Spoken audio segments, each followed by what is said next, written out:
Hi, and a very warm welcome to this webinar. My name's Kelly Feehan, the Service Director at CABA. During the past year, we've been in close touch with key contacts amongst the ICAW community around the world to help us to improve our understanding of the support needs amongst the members and identifying ways that CABA can help. Earlier in the year, we ran a pension webinar about the changes in the UK and how these might affect our Australian members with pensions in the UK. This was really well received, and given that there have been further changes, we've decided to release this updated webinar to members in other countries in the hope that it may be of benefit to them too. Without further ado, I'm going to hand over to Lee Coles, Head of Workplace Education, Mercer Marsh Benefits UK, so we can start the webinar. Thank you, Kelly. I think the first place for us to start is just to give you an idea of what we're going to cover during the webinar. And I think it's fair to say it's a mix of trying to make sure people are clear on the basics, the essential information, things like the actual planning process you should all be adopting, as well as some of the finer detail on the changes that have taken place and continue to take place within UK pensions. We'll be exploring changes in the state pension, changes to the rules around transferring pensions overseas, as well as pension freedom. To try and then make that practically useful, we'll be talking about issues you would want to consider and indeed actions and next steps. I think the next thing for me to talk to you about is what we're not doing. First up, we won't be providing financial advice. For one, I'm not allowed. Also, it's inappropriate for what we're trying to do today. I think to manage expectations, what we're going to be looking at, elements of which are very, very technical subjects. We will absolutely get into some of the detail, but there'll be a huge raft of detail we won't touch on today. And this is where, say, you'll need to get probably expert help from a financial advisor in your own country where you're resident. We won't be looking at specific tax calculations for individuals, anything like that. It very much will be information and things for you to think about. So I want to start, as I say, really with some of the basics and essentials when it comes to looking at pension provision and planning for your future. We'll start slow and we will build into detail, I promise. But I think it's important just to put what it is we're actually trying to achieve with pensions into some context. I think there's a tendency, because we can access a pension, to think that we should. The reality is that what we need to do is provide for a period of our life. Typically when we've stopped working, of course our salary has stopped. There will still be costs that we need to factor in and things to think about that we'll be spending our money on going forward, and ideally we would want to set some form of target before we start making decisions about how and when to access pension savings. Sorts of things I'm thinking of here. You've got needs and financial needs and wants, which you can classify as survival money, those basic essentials we can't really avoid paying for. Have a fair idea as to what those are, but have you given some detailed thought to that before you start making pension decisions? Safety money, not just sort of rainy day money, but insurances and protection. Potentially, if you're thinking of retiring, some of the protection that you get as an employee will inevitably cease when you stop working. So if you factor that into your needs going forward. Freedom money, you're inevitably going to have a lot more time on your hands when you stop working. So have you given thought to what your life is going to be like, and say some of that activity you'll be undertaking to entertain yourselves will inevitably have a cost. How much is that going to be for you and the life you want? And that's before we start thinking about probably some of the things you'd want to do as opposed to need to do. Things like gift money to children, loved ones, whoever it might well be. Or indeed more selfish pursuits, dream money, that bucket list of things that I suppose it's a question of thinking, I get one shot at life, what are the things, my last day on the planet, do I want to look back and say I've done that, I'm glad I did. It's normally a question of time and money. Don't have any problem with the time side of things once you've retired, and then there's this question of whether or not there will be money. So I think it's important for you, prior to thinking about pension choices, to make sure you've given some thought to almost setting a target. I think this is an important point to raise. I mean, my job, I spend a lot of time in workplaces talking to people who aren't professional financial advisors. And what I see a lot of is people very much starting with what they have. So they will look at their pension statements, that will give them a certain amount of money at a certain time in a certain shape in terms of how they receive that money. And that's what they'll end up taking. They will have an amount of money, budget set by using the money the way they currently use it or think they have to use it. What you are then challenging yourself on primarily is spending. How far can that money actually get you if you start with what you have? I raise this because this is categorically not the way a financial advisor would approach it. You would much more likely to see a financial advisor starting with what it is that you actually want and then asking questions about how do you get there. And I think this is, again, an important point just to start on if we're covering essentials.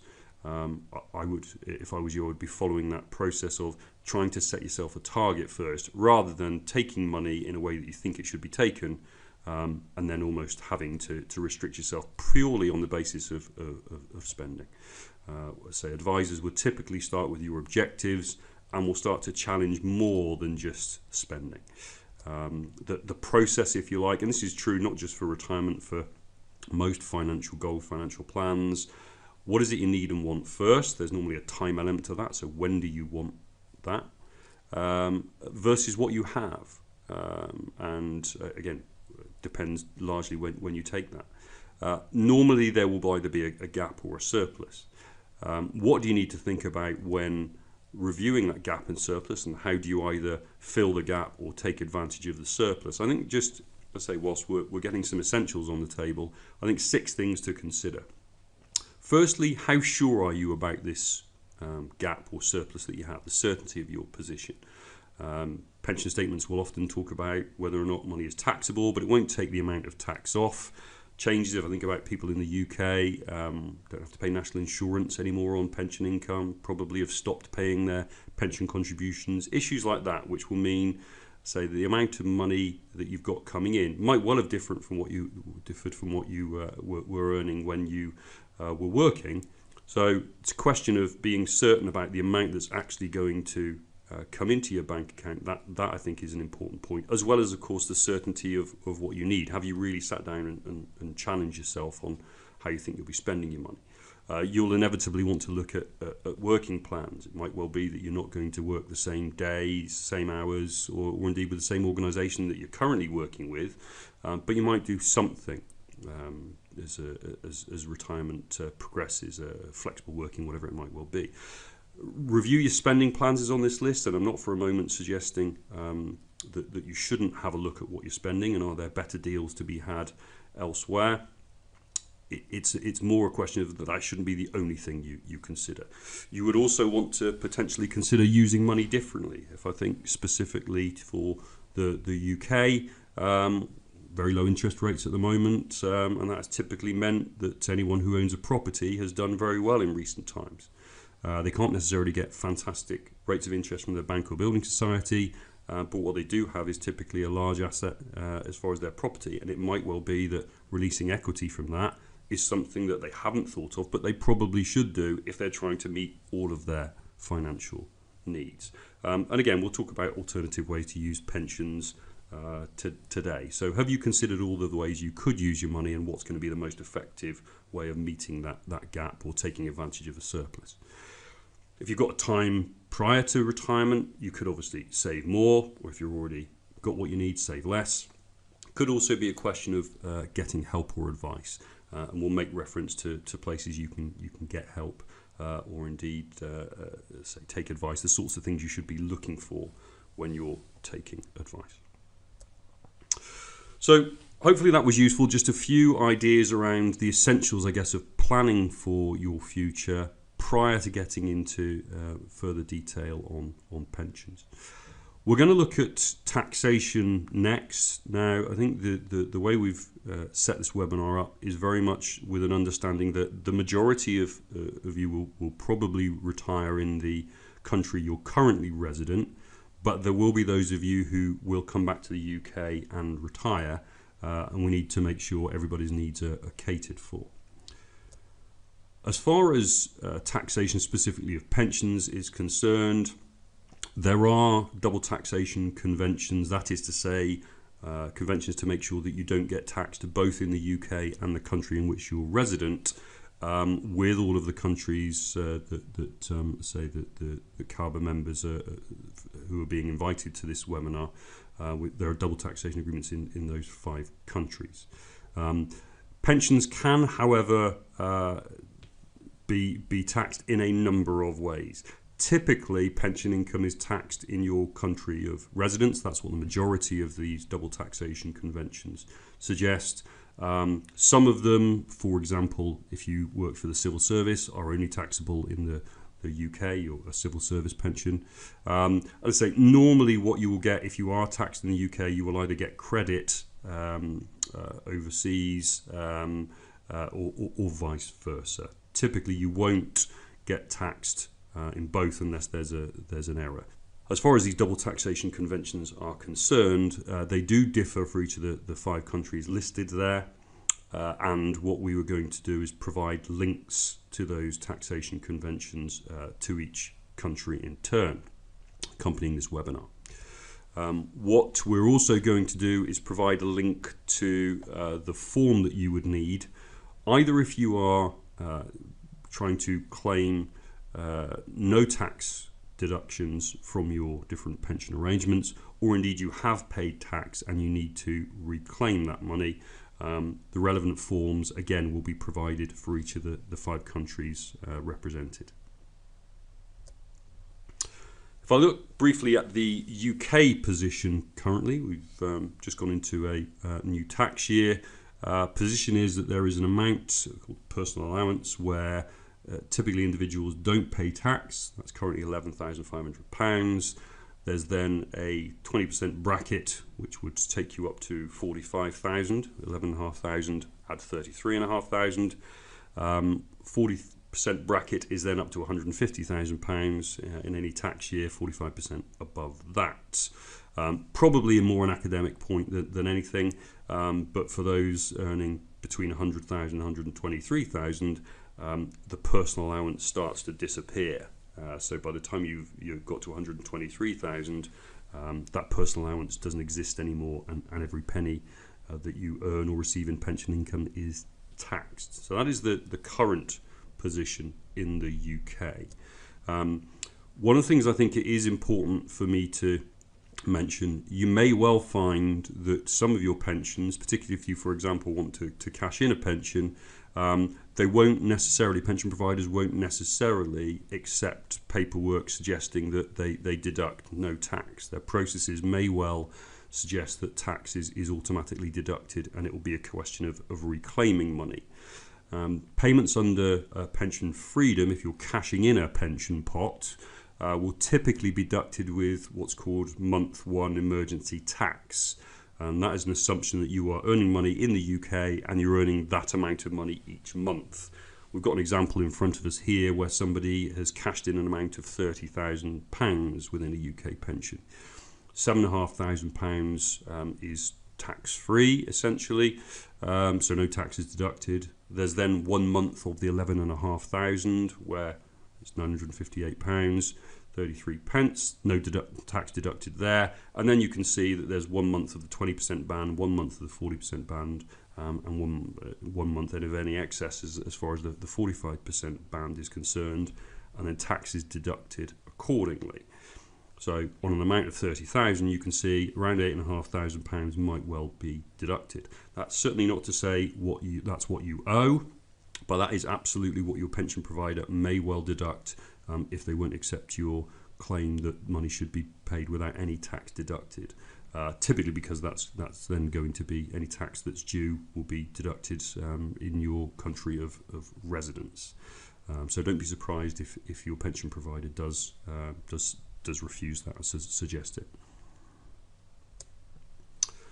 We'll spend a little bit of time now on state pension changes. We've had a number of changes there. Probably an appropriate point just to make sure that people are aware. Typically, if it's UK pensions, there's 3 main types for you to concern yourself with. Important for you to be clear as to whether we're talking about for yourself the state pension that you've typically built up through national insurance contributions.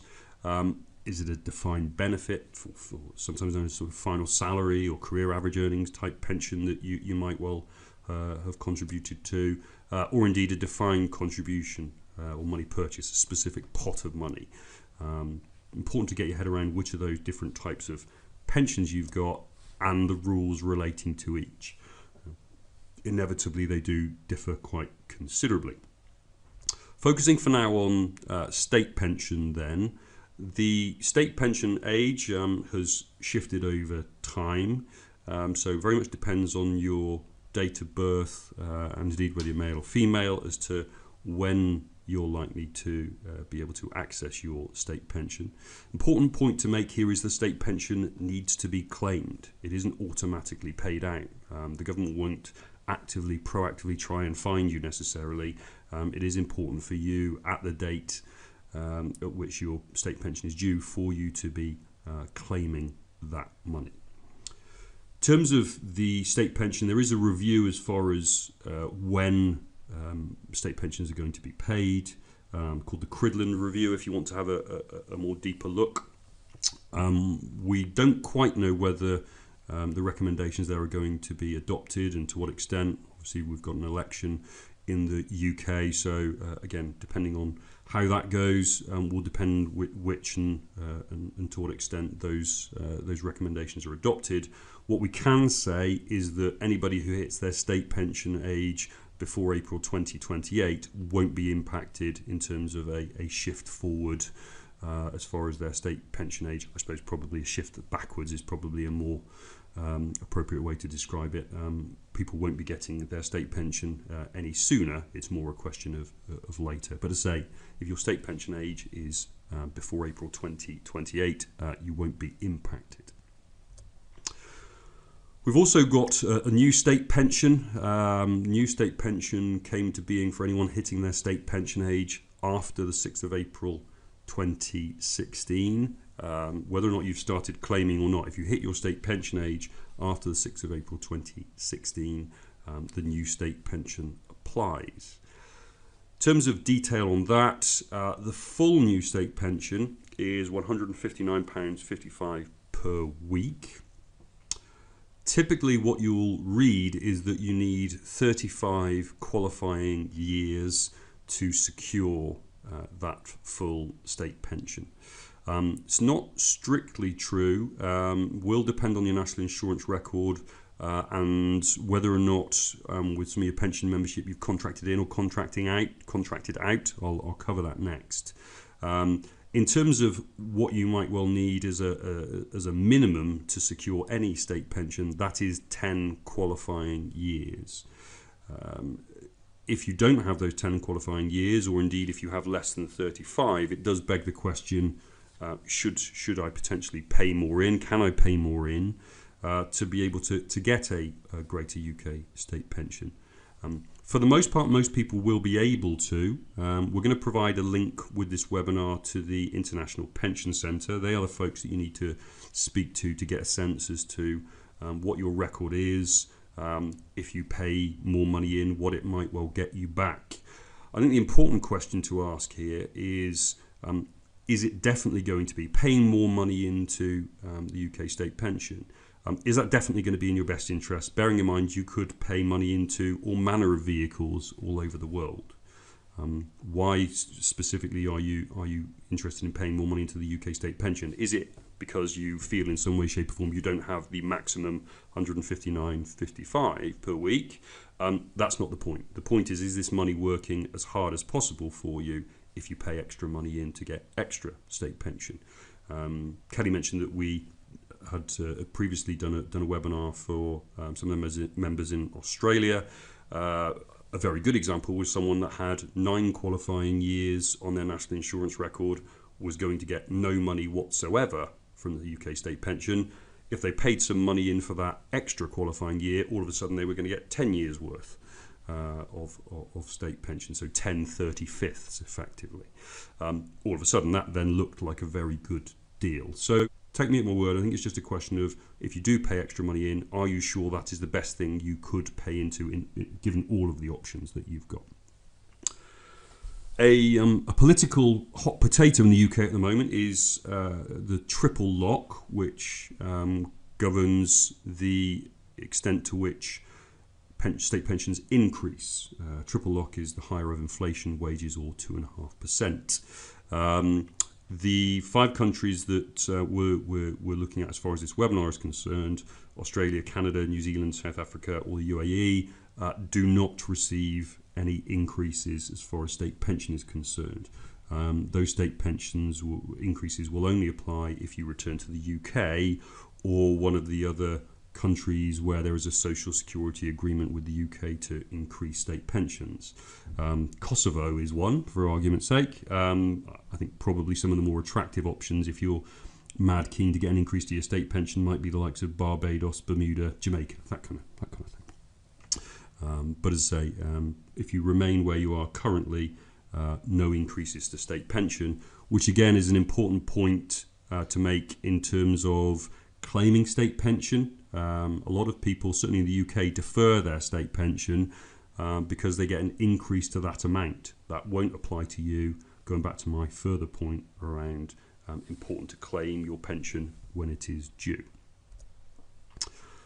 Said I'd cover off contracting in or contracting out. Relatively technical point here. What contracting in and contracting out covers are additional state pensions. So if you're paying your national insurance contributions when you were resident in the UK, you were building up entitlement to a basic state pension. What there then were a series of additional state pensions, the graduated pension schemes, SERPs, and then the state second pension, which were top-ups on top of your basic state pension.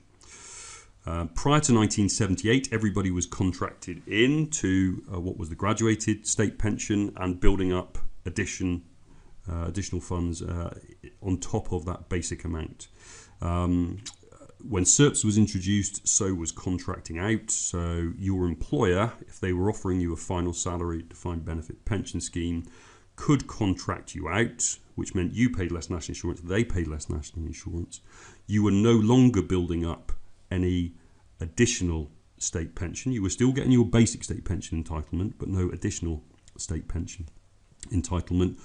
They had to give you an equivalent which was at least as good within the defined benefit scheme. That was defined benefit contracting out, which existed from 1978 to 2016. Alternatively, some of you may well have contracted out into a personal pension or a defined contribution pension that started in 1988, the ability to do that, and ceased in 2012. So again, depending on your national insurance record, what you may well find is that you've got years where not only did you secure the basic state pension, but additional state pension on top. Each tax year would, so the Department of Work and Pensions would have a record for you for each tax year as to which you were. So again, people that you might want to speak to just to make sure you're comfortable that they have an accurate record for you. But essentially what this means is you could have had 35 years paying into national insurance contributions as far as the state pension is concerned. It could mean you actually get less than £159.55 per week. It could well be that you get more, depending on the nature of the additional state pension, or indeed if you were contracted out. Your state pension forecast would typically give you an indication of a contracted out pension equivalent. So if you get your self-estate pension forecast and it talks about contracted out pension equivalent, that will give you an indication of, firstly, that you were contracted out, and also an amount that you should be getting from other pension sources that will not be coming from the state pension. Hopefully that's clear, although quite technical in its nature. Next subject for us to cover is transferring UK pensions overseas. A whole raft of reasons why people would do this or would consider this. Currency risk is a major consideration, being able to mitigate that by moving money into currency in the country you're resident in. But other broader financial planning issues come in, like tax efficiency, being able to access your money when you want to, how you want to, what happens when you die in terms of your pension. Those sorts of issues come up, and there has been a developed market as far as the ability to transfer UK pension savings overseas. Doesn't apply to state pensions. We're talking about final salary, defined benefit or defined contribution pensions there. Very important that if you are transferring UK pensions overseas, that you transfer money into a recognised overseas pension scheme, or a ROPS. Sometimes you will have heard of this as QROPS. The Q has tended to have been dropped of late, but the terms are still interchangeable, so you may well see ROPS and QROPS used on subjects on this particular subject. I'll come back to the Q in a second, because there are certain things which will make a scheme qualifying. The importance of all of this is that if you transfer UK pension savings into a scheme which fails to meet the relevant tests for ROPS, that is what's called an unauthorised payment, and there will be a 55% charge applied to the amount transferred. There's a fairly strict liability around this. Now, there is a list of schemes that will, for different countries, that are recognised overseas pension schemes. That is to say that they have told Her Majesty's Revenue and Customs they meet the criteria. What Her Majesty's Revenue and Customs don't do is guarantee that that is the case. They will basically wait until the money is transferred, you've started accessing those pension savings. At that point, they will get some data back, and it's a question of then as to whether or not the ROPS qualification criteria has been met or not. So again, a very important thing to get right. We've had a very recent change in the budget on the 9th of March, which has also introduced, in certain circumstances, an overseas transfer charge, even where you are transferring over to a ROPS or a QROPS. So we'll give you some detail on that as well. So in terms of what makes a scheme qualifying, gives you the ability to transfer UK pension savings overseas. Firstly, there is what's called the regulatory requirements test. Relatively technical, this, but it's important for you to have an understanding of the sorts of things you might want to be asking providers. The regulatory requirements test is interested in whether or not there is a regulator of pension schemes in your jurisdiction. And if there is a regulator, do they actually look after, do they have responsibility for your pension scheme? Do they oversee it? So if it is a company pension scheme you're trying to transfer your money into, and there is a regulator in your country, the demand is that that regulator needs to have responsibility for that pension scheme. If there is no regulator, then it's not a concern if it's an occupational scheme set up by an employer. If we're talking about non-occupational pension schemes, so personal pensions, there needs to be both a regulator in the country to which the money is being transferred, and that regulator needs to oversee your scheme. So that gives you a bit of detail on the regulatory requirements test. The benefits tax relief test is the second part of establishing ROP status, and the position has become more of a question of where you are as much as a sort of tax and how the pension is used. So if the pension scheme is established in say an EU member state with a couple of exceptions, then that ticks the box as far as the tax relief test.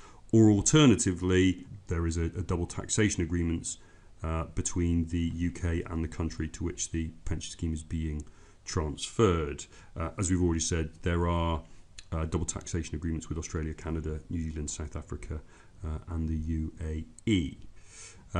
There used to be a test which was part of this benefit tax relief test, that only 30% could be taken as lump sum and the rest had to be used to provide income. That has now gone. That doesn't exist anymore, and it's more about where you are and the double taxation point.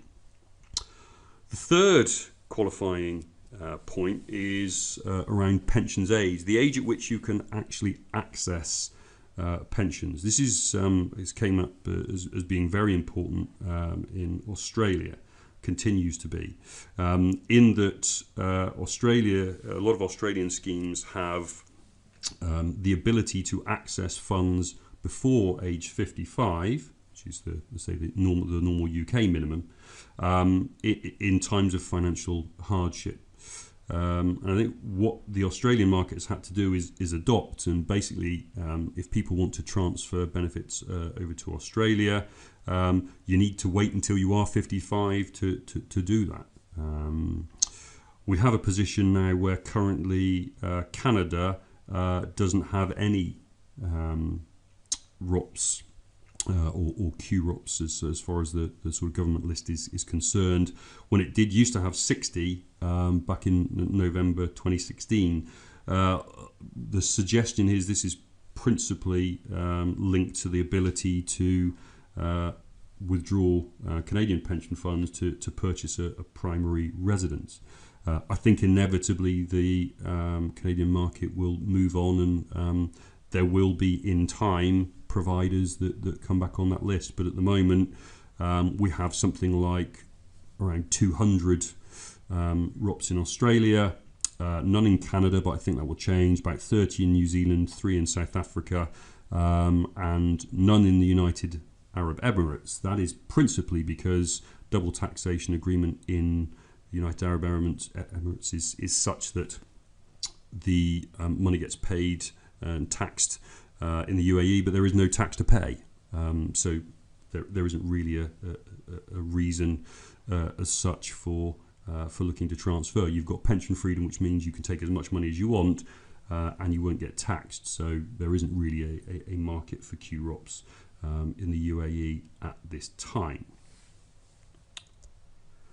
I say at this time because we have got this introduction of the overseas tax charge. So this is the UK government wising up to the fact that a lot of people will have claimed tax relief, both through their employers and personally, when paying into UK pensions. And what we were starting to see was a lot of money move overseas and no tax coming back to the UK. We were seeing a lot of transfers out of the UK, but not actually to where people were resident. So they would potentially transfer their pensions to the likes of Malta, Gibraltar, Hong Kong, New Zealand, with the idea that the double taxation agreements to their country of residence were more favourable than actually transferring direct to their country of residence. So what the UK government has done is taken steps to try and stop that happening, really, and to claim tax where they think they can. As far as the overseas transfer charge is concerned, then it applies to QROPS that were requested on or after the 9th of March. And anything that happened before that, there's no retrospective application of this 25% charge. And essentially two tests to pass. One relates to the timely passing information for you to make sure that HMRC can assess the transfer correctly. And then there are 5 conditions, and as long as you meet one of those 5 conditions, the overseas tax charge won't apply. So we've got conditions there in terms of, say, transferring to a ROPS or QROPS in the country to which you're resident. We've also got, say, if it's an occupational pension scheme. We've got some rules around the European Economic Area. I think partly this is linked to free movement of capital within the EU. Post-Brexit, this will be a rule that I think will probably come under a threat, but that's only speculation at this stage. We have an additional governing rule here, which says that if someone's circumstances change within 5 years, the tax charge can be applied. So this is the UK government recognising that someone might, for argument's sake, move to Malta for 6 months, transfer their pensions to Malta, and then move back to Australia or South Africa or wherever it might well be. Again, there is an ongoing liability, certainly for those 5 years, where the tax charge can be applied retrospectively. However, to be fair, the government has also said conversely, if a tax charge is paid and then your circumstances change and you come back to the UK, that tax charge will be refunded. I think, look here, lots and lots of technical detail here, which does point to the fact that if you are looking at transferring UK pensions overseas, probably you do need financial advice. I've given you a flavour of the sorts of rules which apply, but there is an extra level of detail that we don't have scope to go into today. I think the sorts of things that an advisor needs to discuss with you, it's things like the 5-year rule. How long have you actually been registered as a non-resident outside of the UK? That's in tax years. That can be a relevant factor. Inevitably, your location and the double taxation agreement position, not just where you are, but with other QROP option countries. What can you invest your money in? How can you take your money? Flexibility to transfer again if you move to one country and move again. Death benefits, things like that. As I say, it's a very complex set of circumstances, even for technical skilled lay people like yourself. Very, very difficult to navigate through, I would suggest, without financial advice. There's a further requirement if we're talking about transfers outside of the UK for what are called safeguarded pension benefits. So this typically relates to defined benefit pension schemes, but can apply to other schemes with valuable guarantees attached. There's a requirement at the moment that not only do you need to have a QROPS or ROPS position to move your money into, but that you must take advice from a UK advisor prior to transfer. I think there is recognition by the Department of Work and Pensions that this is quite a strict and difficult requirement to adhere to when you're overseas, and they have consulted on this particular matter. What they haven't yet done is publish their findings. We're waiting to see whether or not there's any flexibility and movement on this. If anything, however, since this consultation has taken place, the environment in which people are making decisions about moving money has become more complicated rather than less. So if I was having a bet on it, I would suggest that the requirement will stay, but we'll need to wait and see what the government publishes in due course. Pension freedom, then, we've been living with for a couple of years now in the UK, and again, if you're not transferring your money overseas, transferring your UK pension savings overseas, if it's a defined contribution pension you have, you will be able to access pension freedom. What does that mean in real terms? It means that a quarter of your pot is available tax-free. I will say that is available tax-free if you were in the UK. It may well not be tax-free if you take that money while you're a resident overseas. Again, double taxation agreements and a number of complex rules will determine that, so I would be speaking to your local tax office if you want clarification on that point. But if you're in the UK, a quarter of the pot's available tax-free, and you can take the rest however you like it. But it will be therefore taxable money. Again, taxable in the UK, may not be taxable overseas depending on the double taxation agreement for where you're resident. A couple of buts to go alongside this. Pension schemes are not actually obliged to offer pension freedom. The law of the land says this pension freedom exists, but pension schemes themselves don't have to follow that law. They can choose to offer freedom or not. What it means in real terms is if you do, say, take your pension savings in the UK, it might well mean that you need to move to another pension scheme, another provider, to access the freedom that you want. So again, question potentially for your UK pension providers, what freedom do they grant? Another point which I would suggest is probably more academic than anything, but if there are any of you coming back to the UK prior to retirement, this is important. And what it says is if you do use any of these new flexibilities, basically the ability to take as much of your pension pot as you like when you like, as long as you're sort of 55 plus, the amount that you can pay into a pension each year in the UK reduces. This is an important point if you are in the UK. What this rule is essentially there to prevent is someone in the UK paying all of their taxable earnings into a pension and withdrawing them straight away. Therefore, a quarter of your pay is all of a sudden tax-free. What this rule says is you can do that once, but you can't do it any more than once in reality. So again, probably more an academic point, but worth adding for those of you who are thinking about coming back to the UK. In terms of guidance about all of these different options when it comes to pension freedom, PensionWise is an organisation, service that's been set up by the government to help people explain options. It's free support at retirement online over the phone or face to face, and will apply to those overseas. So certainly make sure you make use of this if you do have a defined contribution pension. That is to say, a pot of money. I think the next thing to consider when we're talking about should you access your pension rather than how, I think it is very, very important. I go back to some of those basic essentials that we covered at the start.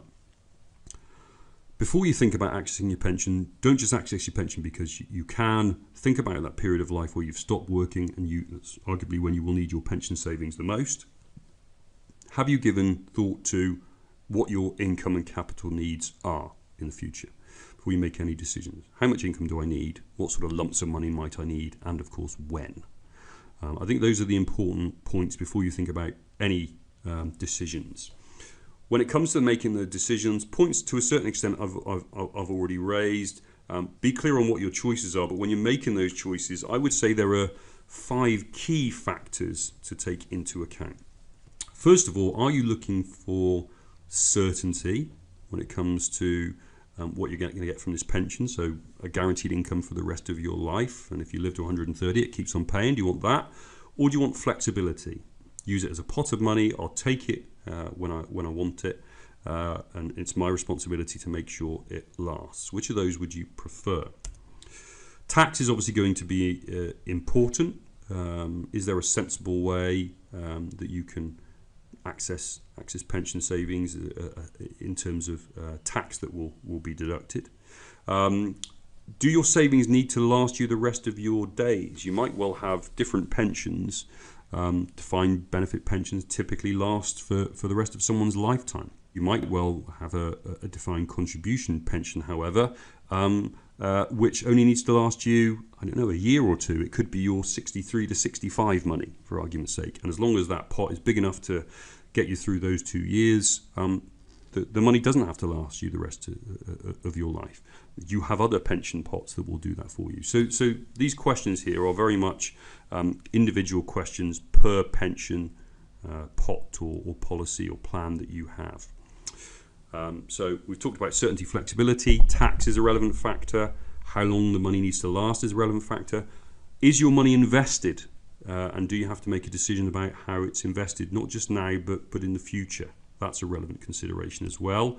And the final point, probably grammatically it could be better. What happens if you were to die sort of implies there's a choice. I think probably what happens when you die is more appropriate, but again, definitely a consideration.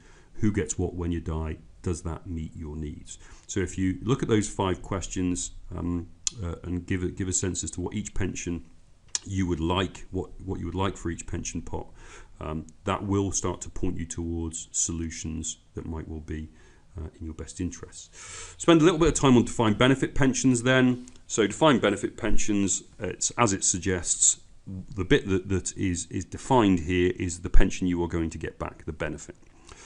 Typically the calculation relates to your length of service, an accrual rate, so 60th, 80th, normally get sort of 1/60th or 1/80th for every year in service, and then your definition of salary, which might well be your final salary, it might well be career average. Those of you who might well have say, exited schemes 20, 30 years ago, typically the salary you earned then will be revalued up until the day you take your pension benefits. So whilst your service won't increase, your salary effectively does, or there is a degree of inflation proofing is probably a better way to describe it. So, for example, could have someone that had a salary of £8,000 a year when they left the UK. That was a very long time ago. That could well be, in today's terms, £30,000, and it's the £30,000 that will be used for the calculation. So, in this example, 20 years of service in a 60-year scheme is 1/3 times a salary, pensionable salary of £30,000 would give a pension of £10,000 per annum. Choices then with defined benefit pensions, 3 main choices. When should you take your pension savings? There's, I think, a point around language to consider here. If you want to take your pension early, that is before the normal retirement age for the scheme, normally the language that's used is you'll have to face a penalty, a reduction, you'll get less. However, if you take it after your normal pension age, you'll get an enhancement, you'll get more, you'll get a bonus. And to me, that suggests that reductions, penalties are bad and enhancements are great. I think another way of looking at this, part of the reason you're getting less, let's say you had someone who was going to get £10,000 a year at 65. If they took their pension at, say, 63, they might get something like 10% less, so £9,000 a year. But what they're getting is they're getting that money for longer. So by the time they actually hit 65, they'll have had at least £18,000. So yes, they're £1,000 worse off going forward, but they're £18,000 in front, if that makes sense. So I think the point here is don't get swayed too much by the language which gets used around reduction and enhancements. The important question to ask is how much am I going to get based on when I take it, and what is then the right amount for you. So that's the when question. You'll then have a question around tax-free cash, and you'll typically get language around commutation of a lump sum. So essentially, what you're doing is, if we think, say, civil service pension scheme as an example, if you have £1 of pension that you're going to give up, you would get £12 of tax-free cash for that £1 of pension given up. So, for argument's sake, if your tax-free lump sum, your maximum tax-free lump sum was £60,000, you would need to give up £5,000 of pension to get that tax-free lump sum. Now, this is quite an important consideration. Again, when we look back at those resident overseas, outside of the UK, just because it's tax-free in the UK doesn't mean it's tax-free where you are. So, very important to get a sense as to how that money would be taxed where you are when it comes to your how much of the money you commute into a lump sum. To make things even more complicated, we have an option for those of you, certainly in private sector defined benefit schemes, and a small number of public sector. For the most part, public sector schemes, this isn't really an option. Of what's called a cash equivalent transfer value. So what we're doing here is basically saying to our ex-employer, I know you owe me £10,000 per annum for the rest of my life, but I also understand that you've got a pot of money set aside to pay that. What I would like you to do is forget that you owe me £10,000 per annum going forward and just give me the pot of money. Now, with interest rates low, government gilt yields low, that has been driving up these transfer values to the point now where I think for the first time I can certainly remember, there's a serious question as to whether people do take their defined benefit plan, or actually it might well make sense to take the transfer value. And as I say, for £10,000 per annum, we could be talking about £300,000 or more. Obvious scenario, if you've got someone with health problems, perhaps their life expectancy is only 5 to 10 years, would they want £10,000 per annum for the rest of their life, or £300,000 to sort themselves out? So I think there was a recognition on the part of the government when they introduced pension freedom that cash equivalent transfer values were a good thing, but they were also a dangerous thing. The possibility of you being able to take that £300,000, for example, and blow the lot very quickly. So what they have introduced is a requirement, and I touched on it before. If you have a defined benefit plan and you are looking to transfer that money into a defined contribution pension pot, you get all of these new flexibilities, but you are losing the security of a guaranteed income. You have to take financial advice from a UK licensed pension transfer specialist if you're thinking about doing that. Doesn't apply if the transfer value, not the pension, but the transfer value is less than £30,000. Then you can just take the money as a lump sum, which if you're in the UK, quarter tax free, the rest is taxable, and you don't need advice. Pension scheme trustees do, however, have the power to say we don't offer currently a transfer value. Or what they can also do is say, yes, we probably should give you 300,000, but because of the funding of the scheme, we're only going to offer you 250,000, and then you've got a different decision to make. Bearing in mind that the scheme trustees have to make sure that the scheme is viable going forward for all members. As you can imagine, if every single member wanted to take all of their pension out all at the same time, that's going to have a serious amount of pressure on funding levels.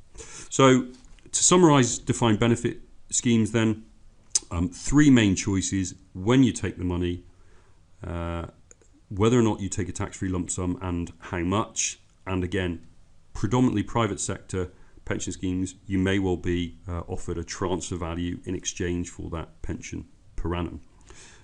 You would then move that transfer value into a defined contribution pot, and that's what we'll look at next. So this would be personal pensions, potentially pensions where you have contracted out of SERPs into those sorts of things, defined contribution pensions that your employer offered, or indeed a transfer value from a defined pension scheme. What can you do with those funds? Well, in whole or in part, you are able to just take the tax-free lump sum, but as I said, tax-free if you're resident in the UK, may not be if you're overseas.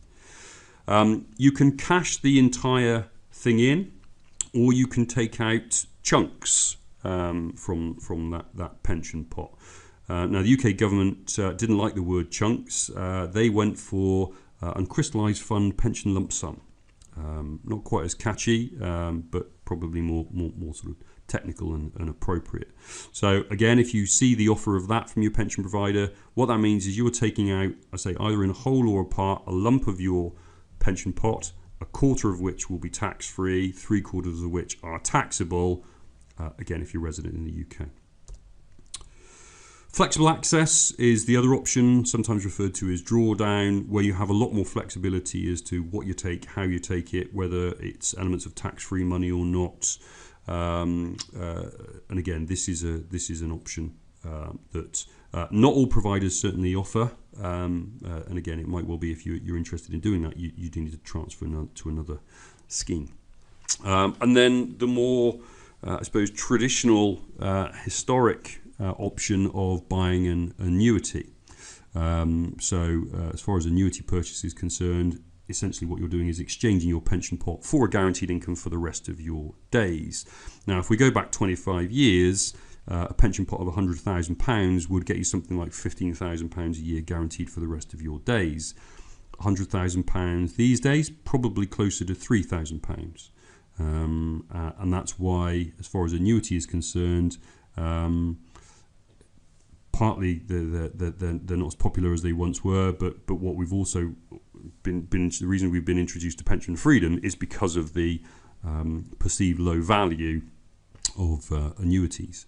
Obviously, if we all live till 200, then annuities look very valuable because the income is guaranteed for the rest of your days. So those are the four options: tax-free lump sum only, cashing elements in, drawing the money down like it's a bank account, or buying a guaranteed income for the rest of your days. We'll just give some examples to bring this to life and some of the thought processes you might well need to go through if you're going to access your UK pensions from within the UK. Dave here has got a pot of 100,000. He is thinking he will take a quarter of his pot and clear his mortgage.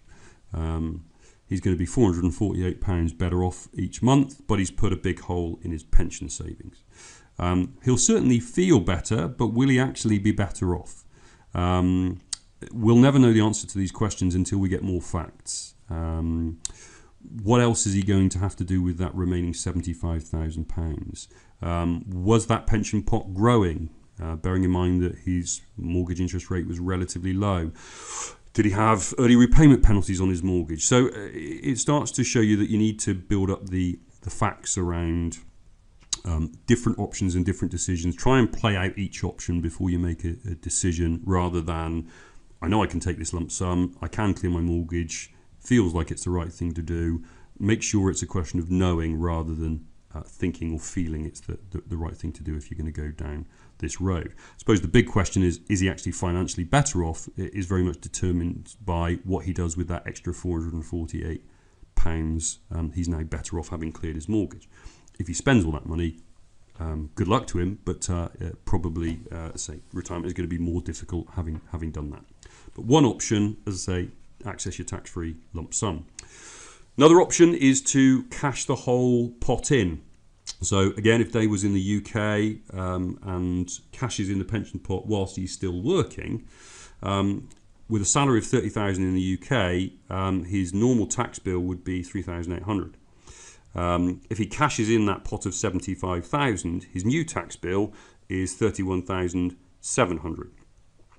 So gives you a sense as to the amount of tax you're going to get hit by cashing in large pots.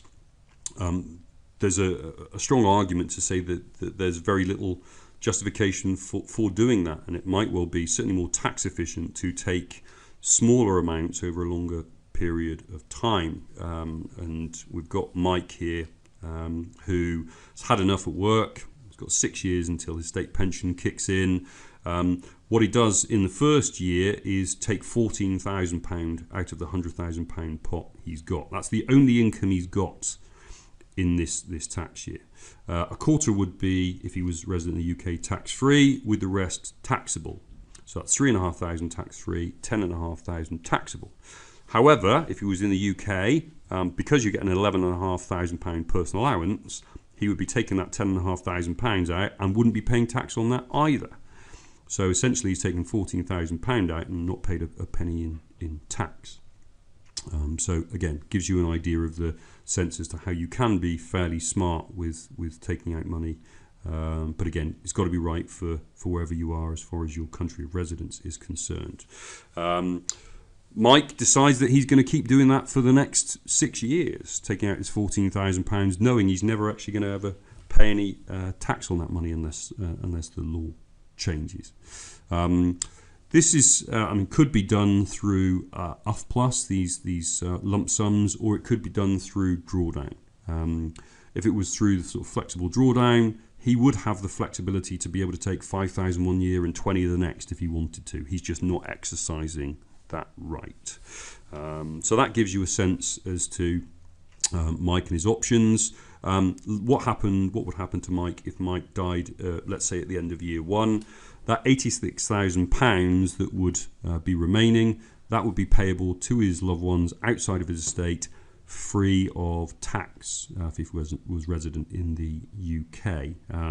Only becomes taxable if he dies after age 75.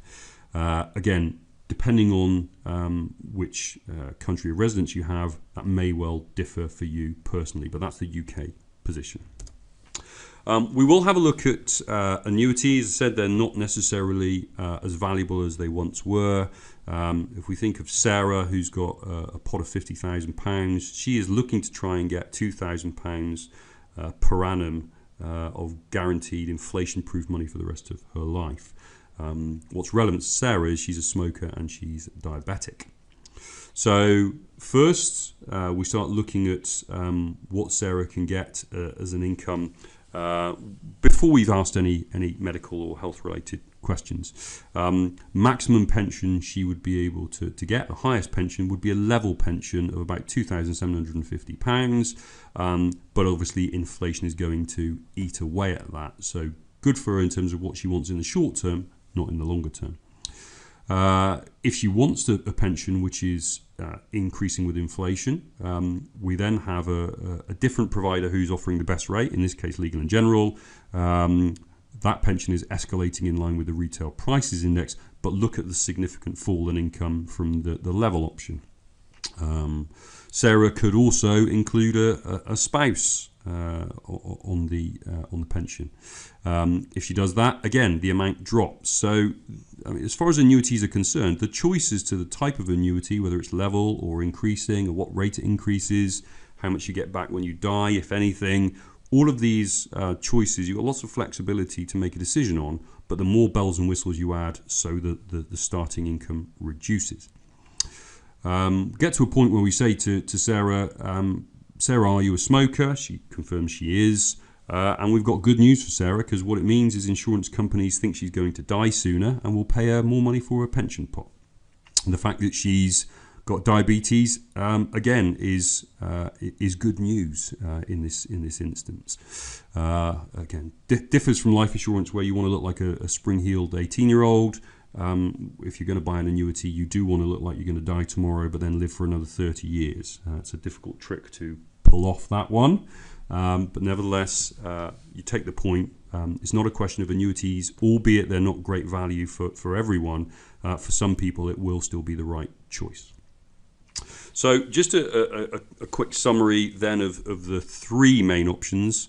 If you want certainty from your UK pension savings, your UK defined contribution pension savings, the annuity is the only one which gives you that guarantee that it will last you for the rest of your days, regardless of how long you live. Drawdown and the cash withdrawal will give you the flexibility to do what you like with it, but it's then your responsibility to make sure it lasts. There will be tax implications across all three options. Only way, as I say, you'll make your savings last will be through the annuity, for sure. Investment decisions, you're likely to have an investment decision with a drawdown, because typically that's where you're keeping your money invested. Effectively, the money is being saved for a longer period of time. Not necessarily a decision to make if you're going to buy an annuity or indeed cash the whole pot in and spend it. The death benefits, again, likely to get death benefits on all three, but very much depends on if it's an annuity, whether or not you've secured any death benefits at the point you purchased it. If it's drawdown or cash withdrawal, is there actually any money left? If there's no money left, unsurprisingly, there's no death benefits. Now, an important point to run alongside these three options is your investment position. So for those of you with defined contribution pots in the UK, you will be in some form of fund or funds where the money saved is invested. It might well be you've been contacted about this, or indeed your pension provider is trying to contact you about this, because there's been quite a bit of change here. This is very technical, folks, so as I say, do bear with me on this. But this is important stuff. If we think about these three different options, cashing the whole thing in, guaranteed income for life, or flexible access, drawing your money down as you need, we've got different risks to cover. Imagine you've got somebody who has got £15,000 in a pension pot, wants to cash it all in a couple of years' time. The biggest risk to them is the fact their money could be invested in the stock market, and the stock market crashes and they don't get the 15,000 they were hoping for. How do you protect against that? Well, move the money into cash deposit type funds. If you are someone who is looking to buy a guaranteed income for life, an annuity, you've got two risks. Volatility, so stock market could reduce the value of your pot, but also annuity rates could fall. How do you protect against that? Well, the smart money says move the money into government bonds, invest in government bonds. The reason is that there's a seesaw relationship between government bonds and annuity rates. So if your annuity rate falls, the value of your fund will increase because government bond value will increase, will go up too. Conversely, if annuity rates rise, government bonds fall. What you don't get is both falling at the same time. So effectively you end up in the same position, whatever the prevailing conditions are. That is the logic into if you're going to buy an annuity, move your money into government bonds. If, however, you're more inclined to invest your money in drawdown funds, the concerns there are slightly different, because if you were intending to invest that money over the next 15, 20 years, arguably you would want some money still in the stock market to beat inflation and make sure your money keeps pace with real value. But you also would potentially want some money for withdrawals, so a mixture of potentially stock market assets, bonds and cash might be appropriate. So hopefully I'm making sense here.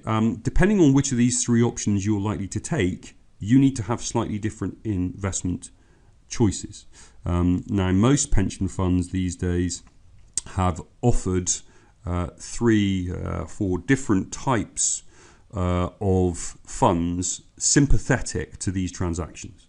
So if you're going to cash it in, there should be a default fund, a lifestyle fund, which will move your money towards cash. And similar for annuity, similar for drawdown.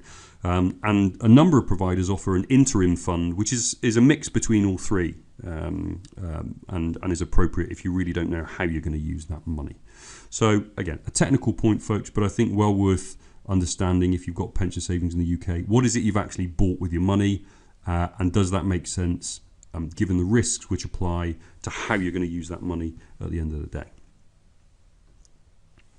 So, next steps and things to think about as far as your to-do list is concerned.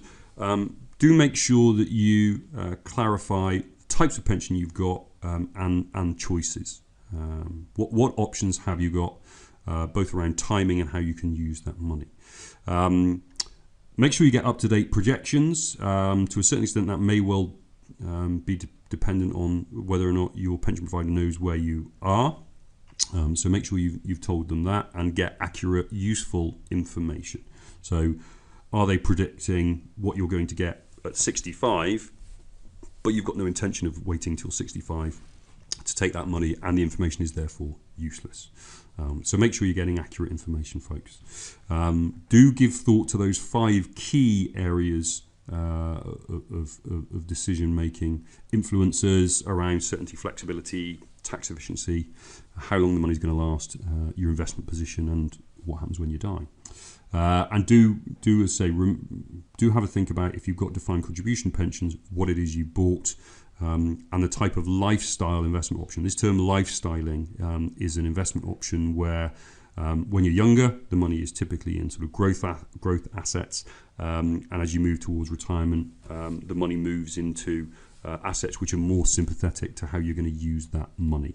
So either you might well have been contacted already, or will be in due course.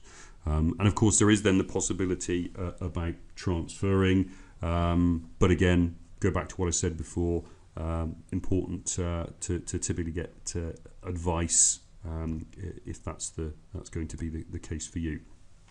What then do you need to think about? Clearly, where you'll be taking your pension is a very important point. That's going to determine the tax rules which apply in the first instance.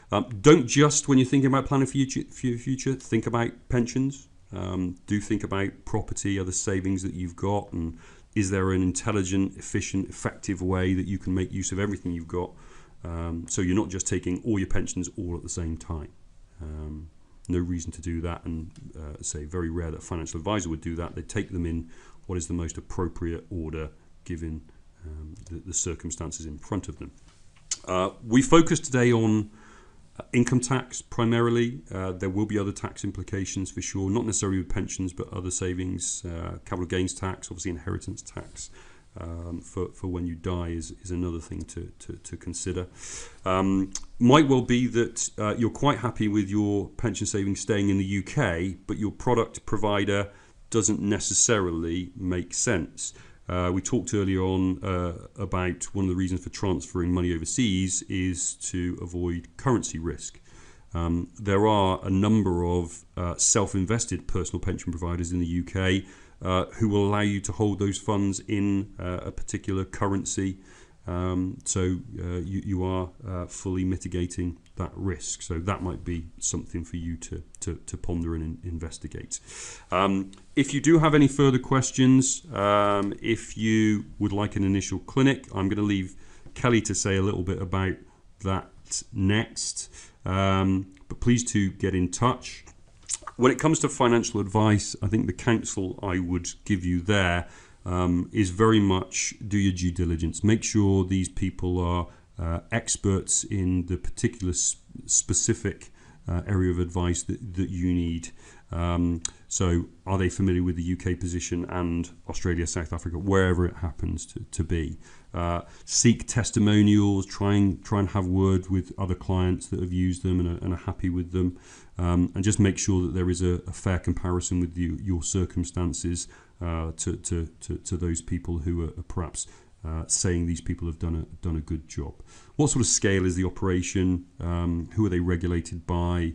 How are you protected if the advice goes wrong? Those sorts of issues, I think, are important considerations. And at that point, I'll leave you there. And I say, hopefully, that has been of use. Over to Kelly. Thank you, Lee. Hopefully that was helpful. Following on from this webinar, you're able to send us your questions by filling in the form that's available on the website. A frequently asked questions document will also be circulated, and you're able to register for free for a 30-minute one-to-one consultation by emailing marketing@caba.org.uk by the 7th of July. If you're interested in other services that CABA might be able to offer you, please go to the website caba.org.uk/living outside the UK to find out more.